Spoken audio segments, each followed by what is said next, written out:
guyyaa haqni ilmaan haqaa afaan baasee dubbate guyyaa goonni wal yaamee zinnaaraan mudhii marii guyyaa irbuun jabaattee dhaloonni sammuu qaree guyyaa xiiqiif murannoo ijaarsa gatii gumaa guyyaa qalbiif hubannoo kaayyoon tokkichi kumaa.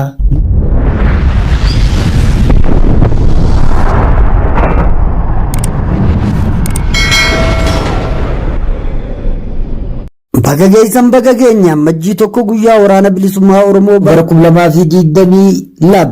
guyyaa eenyummaan Oromoo rasaasaan keessaa mul'ate guyyaa eenyummaan Oromoo rasaasaan keessaa mul'ate guyyaa haqni ilmaan haqaa afaan baasee dubbate guyyaa goonni wal yaamee zinnaaraan mudhii marii guyyaa irbuun jabaattee dhaloonni sammuu qaree guyyaa xiiqiif murannoo ijaarsa gatii gumaa guyyaa qalbiif hubannoo kaayyoon tokkichi kumaa guyyaa jaallan qaqqaaliin adda addaan ba'u didan guyyaa irbuun shiniigaa dhiigaan tokkummaa fidan sanyii obsaa fi amilee laphee dhalootaa dhaalee guyyaa sabni tokkoomee adda addummaa haale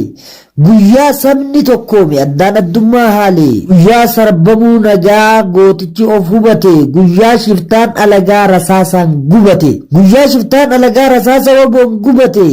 guyyaa dhungoon haqaa yaadannoo seenaaf ife guyyaa duumessi qabsoo bilisummaa Oromoo tiife baga geessan hundi ilmaan Oromoo addunyaarra jirtan guyyaa waboo ammajjii tokko bara 2022 Sabboontonni ilmaan Oromoo qaqqaaliin qabsaa'onni biyyaa fi biyya alaa jirtan hundi keessanuu baga ittiin isin ga'e isiniin jecha ammajjiin bara jijjiirraa qofaa miti seenaa qabsoo Oromoo keessatti guyyaa marfama diinaa keessaa fi alaan keessaa baanee Oromoo guyyaa itti addunyaa biratti saba ta'uu isii mirkaneessinedha.